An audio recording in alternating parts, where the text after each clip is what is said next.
வாயால கொடுத்துக்கோ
ஐயோ செல்ல மாமா ஏங்க இந்த ஊருக்கே இன்னைக்கு தானே புதுசா வந்திருக்கிறேன்.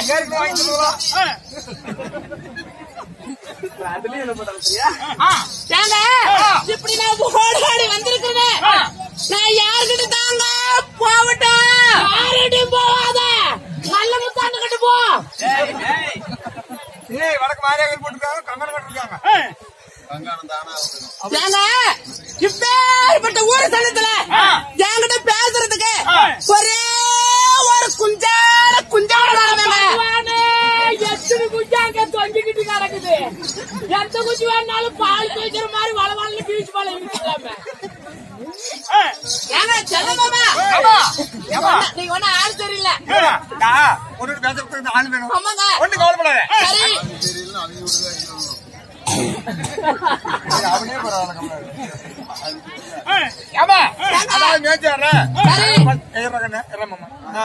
பஸ் ஸ்டாண்ட்ல பச்சை பேப்பர் படிச்சுக்கணும். பச்சை பேப்பரா? ஆமா. அப்படின்னா என்ன கொஞ்சம் கொஞ்சமா ஒவ்வொரு பேப்பர்ல இருக்கிறது படிச்சுக்கணும். அப்படின்னா என்னது? ஏமா எச்சல் எடுத்துக்கிட்டாமா? எச்சலையா? சரி. அதனால அட தாயாளி ஏன்டா நாய் செய்யற நீ செய்யற? ஒண்ணும் கவலைப்படாத. இந்த வேலை நீ செய்யாத. நீ எங்க ஊர்ல கூத்தாடுறோம் வாட கோமலட்சி ஆள் இல்ல, கோமலட்சி மூட்டை ஆடு விடிஞ்சு 20 ரூபா கொடுக்குறேன். 2 புரோட்டா வாங்கி திம்ப அப்படின்னு கூட்டி வந்து மெயின் கட்ட நிக்க வச்சுக்கிறேன். அப்படியா? ஏங்க அவங்கிட்ட போய் பேசுறது நல்லா பேசுவாங்களா? பேசுவானா? போய் பேர வாய் கொண்டு போய் எப்படி பேசுறாங்க? அப்படியா? ஏங்க உங்க பேச்ச நம்பித்தான் இப்ப நான் போறேன்.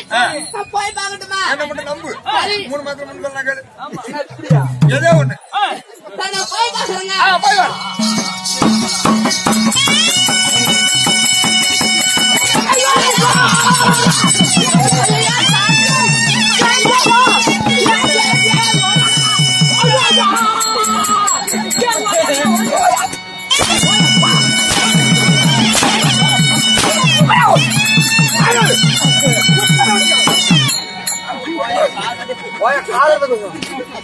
ஆளு மாறி மாறி அப்படி ஒடுக்கும்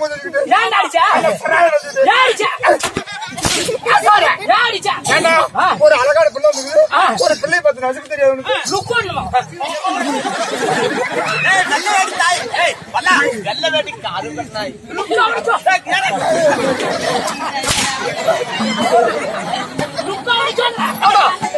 இந்த காலத்தை பொட்டு பிள்ளைங்க பார்த்தாலும் காலோட மூத்திரம் ஏற்கனவே காலோட மூத்திரம். இந்த காலத்தை பொட்டு பிள்ளைங்க பாவி சண்டாளிங்க பிறந்தாங்க.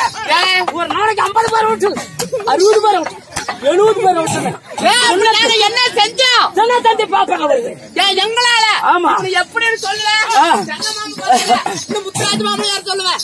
ஓ எப்படின்னு சொல்லலனா சீமார் கடை வாங்கிட்டு வந்து வெளுத்து போடுவோம்டா பள்ளி மேல அப்படிங்கிறியா? ஆமா எப்படின்னு கேளு. எப்படி பாரு, அந்த காலத்து எங்க தாய்மாருக்கும் அவராட்சிக்கு பிறந்தாங்க. யாரு? ஜனத்தொகையில உற்பத்தி பண்ணிட்டு வந்தாங்க.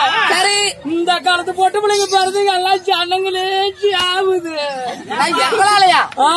எப்படிங்க கேட்டு பாரு. அந்த காலத்து எங்க தாய்மாருங்க கிட்டு கிட்டு கிட்டு கிட்டு கிட்டு கிட்டு கிட்டு கிட்டுன்னு இருந்து சபடி கடைக்கு போவாங்க. போன உடனே எனக்கு 1 மீட்டர் துணி கூடனா அப்பதான் எனக்கு சாய்க்கிறதுக்கு சரியா இருக்கும் அப்படின்னு கேட்டு வாங்கிட்டு வந்து டெய்லர் கிட்ட என்னன்னு சொல்லி கொடுப்பாங்க. துணி துணி மீதி பண்ணிப்படாத, சரி உனக்கு தைக்குடிய கொடுக்க மாட்டேன் அப்படின்னு சொல்லி கொடுத்துட்டு வருவாங்க. அந்த காலத்தை டெய்லருக்கு நம்மளுக்கு தைக்குடி கிடைக்காது போயிருமா அப்பா அப்படின்னு இருக்கிற துணி எல்லாம் நல்லா முது ரப்ப வச்சு சொகாயாட்டம் தைச்சு கொடுத்துருவாங்க. சரி, அந்த காலத்து எங்க தாய்மாருக்கு அதை வாங்கி போட்டுக்கிட்டு ஏத்து ஓட்டுவாங்க, ஏறு ஓட்டுவாங்க, பாரு பிடிப்பாங்க, ஜனத்தொகை உற்பத்தி பண்ணிட்டு வந்தாங்க. சரி, உங்களால தான் ஜனங்களே சாவுது. எப்படிங்க உங்களையும் குறை சொல்லலாம். சரி, நீங்களும் தான் ஜவுளி கடைக்கு போறீங்க. போட உடனே இந்த காலத்தை போட்ட பிள்ளைங்க என்ன கேக்குறாங்க. என்னன்னு எனக்கு 40 பாயிண்ட் இருந்தா சரியா இருக்கும் கூட்டான்னு கேக்குறேன். உடம்பு சின்னதா இருக்கும். 40 பாயிண்ட் துணி வாங்கி நீங்களும் டைலர் கிட்ட குடிக்கிறீங்க.